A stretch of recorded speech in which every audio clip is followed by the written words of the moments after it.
From BVTV Studios on the campus of Buena Vista University in Storm Lake, Iowa, this is BVTV News. Welcome to BVTV News. My name is Blake Robinson. Tonight we'll be covering multiple events and topics such as the election, etiquette dinner, renaming of Edson Hall, getting into the holiday spirit, and the BVU Mack Lounge, and more on BVTV. On November 17th, police reports stated that an incident happened on Malarkey's property where at least 2 students fell and were injured by a motor vehicle as they attempted to board it. The injuries sustained were swelling on the foot and swelling on the leg.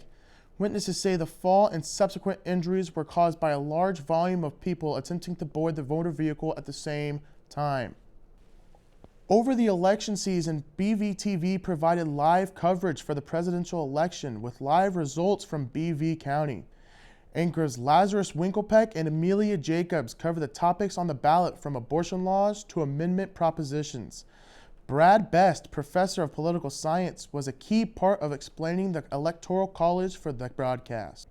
With the election at a close, many had experience with their first time voting. Carter Sawyer brought us more on the subject. Voting for the first time can be stressful, confusing, and even a little scary. Sammy Kay, Director of Student and Community Engagement, has created various activities that aim to help with this, along with other political subjects. Along with that, Kay is also a first-time voter. Kay discussed some of her experiences with voting for the first time this election season. I did not grow up in a family that followed politics. That was not something that they pushed. It was more like, you're one person, your one vote's not going to make a difference. And that's the kind of household I grew up in. But then as I get more involved, I've been at BV 7 years and I'm also an alum as well. Being here over the years from admissions and into career, getting more involved in that civic action and getting involved more into the Storm Lake community, seeing the need to have that education and really push for that civility. Now that I've understand the process and know more, and am I excited to vote? I don't know yet, because I've never really affiliated with one political party over the other, and I really struggle with, I think, our 2 primary candidates. We all know who they are. I agree and disagree with so many things on both sides that how do I choose one? This is my weak point. This is something that I didn't know a lot about, that I really wanted to take it on myself to fully educate myself so I can show the facts to students. And also I think it's kind of a cool process to be able to learn right alongside them and get their feedback on how I could do things in the future and help just gather information overall, because I think the more we're educated and the more that lifelong learning, the better off we'll be. Public polls see this as potentially being one of the closest elections in recent history. This is Carter Sawyer reporting for BVTV News. Voting can be an important part of civic engagement and can inform climates around the country. On November 13th, BVU hosted an etiquette dinner that students were able to attend for professional development. The night began with appetizers in the newly renamed dining space, The Underground, and the dinner consisted of 3-course meal put on by Ken Allen and his team. Allen also plans to host the BVU Christmas dinner on December 3rd for students to get dressed up, celebrate the holidays, and eat a well-prepared meal. Another event on the 19th showcased Scott Burak, co-owner of a very successful media business, Iowa Chill. Burak spoke about his growing business, his strategies to reach audiences, and shared his story on becoming a successful media company. Speaking of accounts, it could be taken into account that December has yet to arrive and that the Christmas spirit is rising early once again, most notably in the Mack Lounge. It may be November, but that does not mean people need to wait to put up a Christmas tree. BVU's Mack Lounge has been packed to the brim with these standing pine needles and are in the process of being decorated. To go more in depth at this event, here's Melanie Hauser with more information on how this all started. When I started as chaplain in 2020, obviously it was pandemic land and things were tough, and so we made it through that first Christmas and made it through Christmas dinner and celebrated. But that year we set them up and we invited businesses in the community to come in and decorate them. So, for instance, there was a tree totally decorated with candy for Storm Lake Candy Co. And then last year we switched it so that now student orgs get to decorate them. Again, the trees are still being decorated. People still have the opportunity to get a group together and decorate as they please. If you and a group of your friends want to sign up to decorate a tree, you can sign up on campus groups, and then you can go over to the GSLC and check out a debit card or a Walmart card and go buy yourself $50 worth of decorations. This is Matthew Forstall reporting for BVTV News.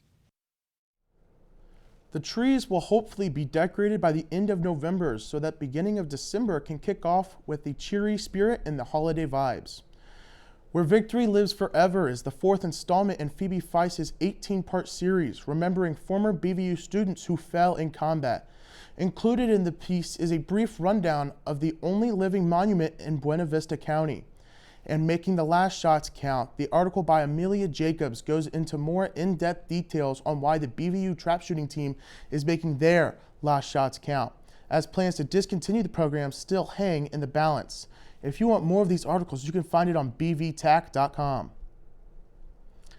On Veterans Day, a dedication was held to change the name of Edson Hall to Victory Edson Hall.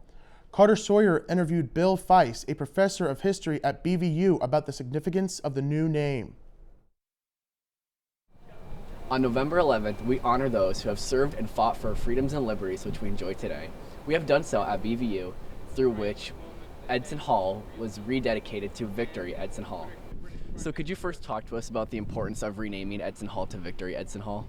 Well, the original name was Victory Hall in 1920, and they renamed it in 1962, I think. And they named it after an Edson, which was great, but they kind of lost the original meaning and purpose of the building, which was to be a memorial, living memorial to those who died in World War I, World War II, and really now all wars. And so it's very important it goes back to its original name. But in World War II, we had over 500 who served from BVU. And so we have a lot of veterans out there in those wars. Well, they're all gone now, but in wars subsequent to that, we still have a lot of veterans out there. We now have an ROTC unit here on campus.